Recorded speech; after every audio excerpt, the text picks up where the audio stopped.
ఈ మంత్రము పలికేటప్పుడు నియమాలు ఏంటి? మంత్రం పలికేటప్పుడు ఇదేమి వేదపరమైనటువంటి మంత్రం కాదు. అంటే దీనికేమి స్వరము అనేది ఉండదు. హసకహల హ్రీం అన్నప్పుడు దానికి ఏమి వేద స్వరము అనేది అవసరం లేదు. మామూలుగా మనం చేయటమే. అందులో ఇంకొకటి ఏమంటే వేదపరమైనటువంటి మంత్రాలకు కూడా మీరు లోపల కనుక చదువుకున్నట్లయితే దాని స్వర నియమం లేదు. బయటికి చదివితేనే స్వరం అనేది. కాబట్టి మంత్రము అనేది ఎలా ఉచ్చరించాలి, ఎలా మంత్ర జపం చేయాలి అన్నప్పుడు మనకి మౌనంగా చేయాలి అని, అలా కాదు పెదవులతోనే ఆ శబ్దం వచ్చేట్టుగా చేయాలి అని, మూడోదేమో బయటికి చేయాలి అని, ఇలా 3 రకాలుగా మనం చెప్తాం కదా. అలా చేసేటప్పుడు మంత్రాన్ని ఉచ్చరించడం అనేది కేవలము పెదవులతో, అంటే మన చెవులకి మాత్రమే మనం చేసే జపాన్ని ఆ మంత్రం అనేది వినిపించాలి తప్పించి బయట వాళ్ళకి వినిపించకూడదు. ఎందుకని వినిపించకూడదండి? మీరు ఇక్కడ చెప్తూనే ఉన్నారు కదా. ఇప్పుడు మనం చెప్పాం మంత్రం ఇక్కడ, ఇది అందరూ వింటూనే ఉన్నారు. మరి బయట వాళ్ళకి వినిపించకూడదు అనేది ఏమిటి అంటే, ఇప్పుడు మనం దాన్ని ఎక్స్ప్లెయిన్ చేయటానికి విద్యాపరంగా చెప్తున్నాం మనం మంత్రాన్ని, అంతేగాని మంత్రాన్ని ఉపదేశం చేయటంలా. ఇది మనం మంత్ర సాహిత్యం కోసం మీరు చదువుతున్నారు అంతే. గురువు దగ్గర మంత్రం చెప్పుకున్నప్పుడు అది మంత్రపరంగా, అంటే పెళ్లి చేసుకోవాలి అని పిల్లని చూస్తున్నాం, పిల్లని చూడటం వేరు, మీరు ఆ పిల్ల వివాహం చేసుకున్న తర్వాత ఆవిడ భార్యగా మీ ఇంటికి రావటం అనేది వేరు. అక్కడ తేడా ఉంది.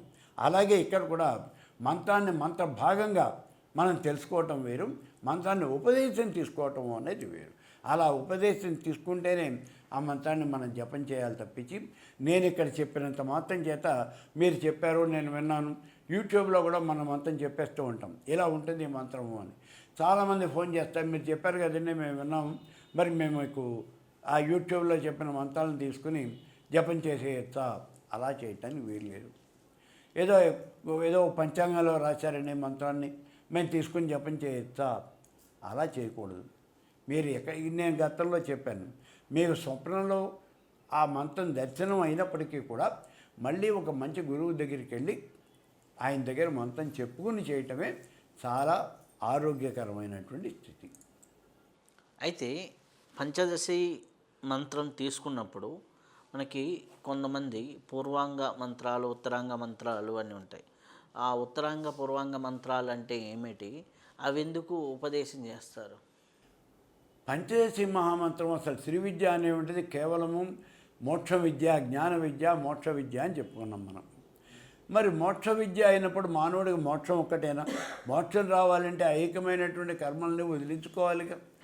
నేను ముక్కు మూసుకుని ఏదో తపస్సు చేసుకుంటూ జపం చేసుకుంటూ కూర్చుంటాను అంటే మరి ఇంట్లో భార్య పిల్లలు వీళ్ళంతా ఉన్నారు కదా, వీళ్ళ కష్టాలు తీరాలి, వీళ్ళు బతకాలంటే డబ్బులు కావాలి, ఆ జీవనయానం సాగాలి కదా.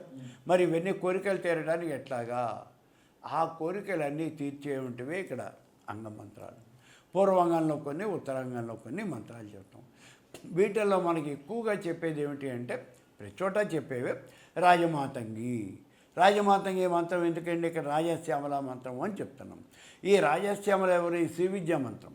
రాజశ్యామల అనేది శ్రీ విద్యాపరమైన మంత్రం. ఈ శ్రీ విద్యాపరమైన మంత్రము అంటే రాజమాతంగి వచ్చి దశమహావిద్యల్లో మంత్రం, మాతంగి మంత్రం అక్కడ ఉంది. ఇక్కడ రాజశ్యామల అమ్మవారి యొక్క మంత్రిని. ఆ శ్యామల అనేది అమ్మవారి యొక్క మంత్రిని. వశీకరణకి మనం ఉపయోగించే మంత్రము సర్వజనమే వశమానయ. వశీకరణకి, జనవశీకరణకి, రాజవశీకరణకి.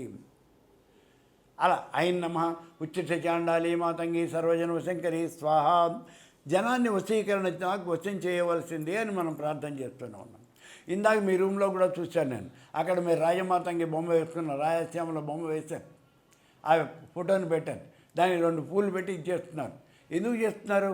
వచ్చినటువంటి జనం మీ మాటని మీరకూడదు, మిమ్మల్ని అభిమానించాలి. అలాగే వారాహి. వారాహి అనేది అమ్మవారి యొక్క సేనాని, దండనాయకం. అది ఎందుకు? శత్రు సంహారం కోసం.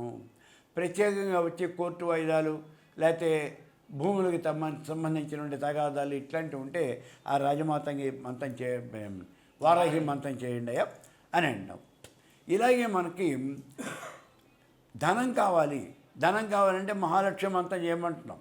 శ్రీం హ్రీం శ్రీం కమలే కమలాలయే ప్రసీద ప్రసీద మహాలక్ష్మి నమః మంత్రం చేయండి అంటాం. ఇది లక్ష్మీప్రదమే. ఇది కాకుండా స్వర్ణాకర్షణ భైరవ మంత్రం చేయమంటాం. హిరణ్యశూల్ని మంత్రం చేయమంటాం. ఇవి రెండు కలిపి పాశుపతం చేయండి అంటాం.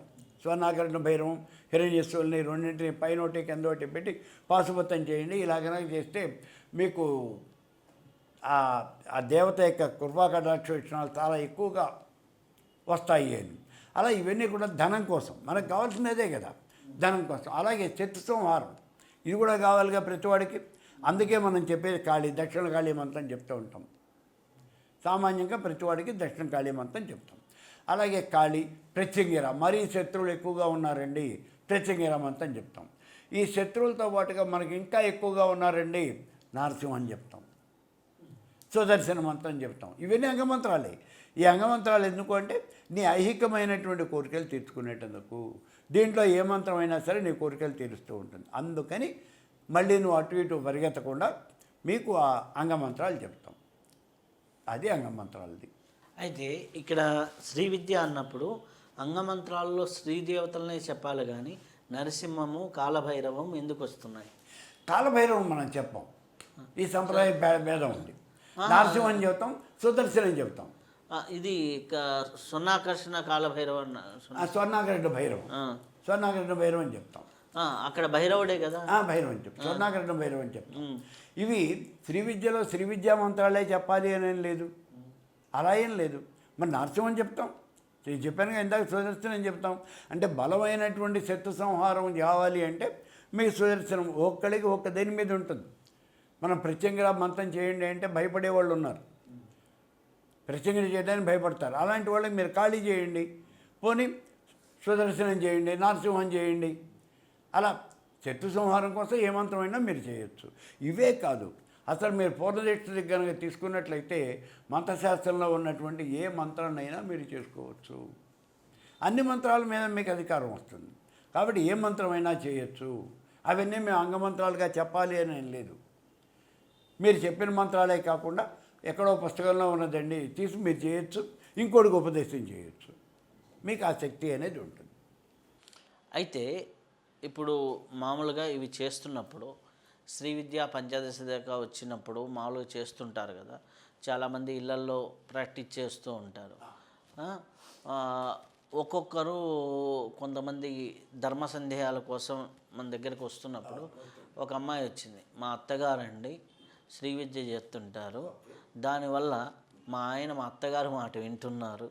అంటే ఇది పూర్తిగా తంత్ర అనమాట, వింటుంటారు. శ్రీ విద్య చేసే ఇండ్లల్లో మనుషులు ఎక్కిరారంట, శ్రీ యంత్రం పెట్టిన ఇంట్లో మనుషులు తొందరగా ఆయుక్షీణమవుతారంట, నా భర్తకి ఏమన్నా అయిపోతుందా, ఎందుకు అంటే పక్కన వాళ్ళ ఫ్రెండ్ వాళ్ళ ఇంట్లో ఇట్లా జరిగింది అంటే ఇది అపోహన నిజమా? శ్రీ విద్య సరిగ్గా చేయకపోతే ఇటువంటి నష్టాలు వస్తాయా? దీక్ష తీసుకున్న తర్వాత వచ్చేటటువంటి సమస్యలేంటి? ఎట్లా నియమాలు పాటించాలి?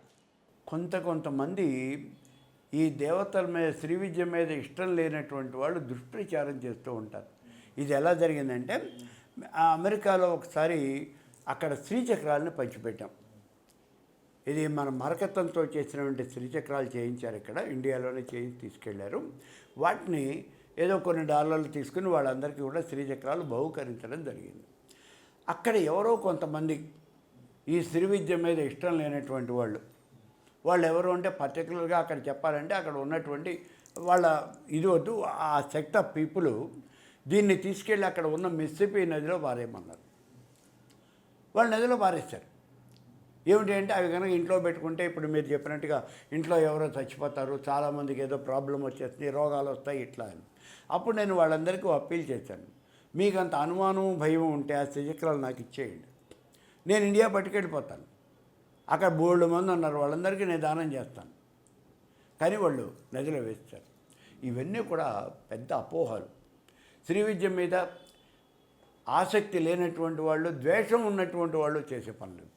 మనకు ఒక్క విషయం, ఆవిడ దేవత అని మీరు శ్రీమాత మొట్టమొదటి పాదం మాట నామే అది కదా, ఓ పక్కన మాత అని అమ్మ అని మీరు పిలుస్తూ ఉన్నప్పుడు ఆవిడ మిమ్మల్ని చంపేస్తుంది అని మీరు ఎట్లా అనుకుంటారు? అది ఏమన్నా జరిగే పనే? అది ఎప్పుడూ జరగదు. ఒకవేళ ఆవిడని ఆ శ్రీచక్రాన్ని ఇంట్లో పెట్టుకోవటం వల్ల మీకు అరిష్టమే కనుక వచ్చేటైతే అది నిజంగానే పెట్టుకోవద్దని మేమే ప్రచారం చేస్తాం కదా. అది వద్దు అని మేము ప్రచారం చేస్తాం. అది ఏం కాదు. మీకేదో వాళ్ళకేదో ఎవరికో చెరుపు జరిగింది అంటే వాళ్ళ అదృష్టం బాగలేదు, వాళ్ళకి చెరుపు జరిగింది. వాళ్ళకి జరిగింది కాబట్టి మీకు కూడా అదే జరగాలి అని లేదు కదా. వాళ్ళకి మంచి జరిగింది కాబట్టి మీకు కూడా మంచిగా జరగాలని కూడా రూల్ లేదు. అంతే కదా. గతంలో చెప్పేవాళ్ళు టర్బన్ చుట్టిన ప్రతివాడు ప్రధానమంత్రి కాడు అని చెప్పేసి ఒక పెద్ద డైలాగ్ కూడా ఉండేది. కాబట్టి వాడు టర్బన్ చుట్టుకుంటే ఆయన ప్రధానమంత్రి అయ్యాడు, నువ్వెట్లా అవుతావు టర్బన్ చుట్టుకుంటే? అలా కాదు. ఇదంతా కూడా వాళ్ళు ఎవరో చేస్తున్నటువంటి దుష్ప్రచారం. అది దాని గురించి మీరే నమ్మక్కర్లేదు. అందుకే మీకు చెప్పేది, మీ అంతరం మీద మీరు ఎవరివైనా సలహా అడగాలి అంటే తెలిసినటువంటి వాళ్ళని మాత్రమే అడగండి. తెలిసి తెలియనటువంటి వాళ్ళు, మిడిమిడి జ్ఞానం ఉన్న వాళ్ళ దగ్గరికి పోతే వాళ్ళు ఇలాగే చెప్తారు.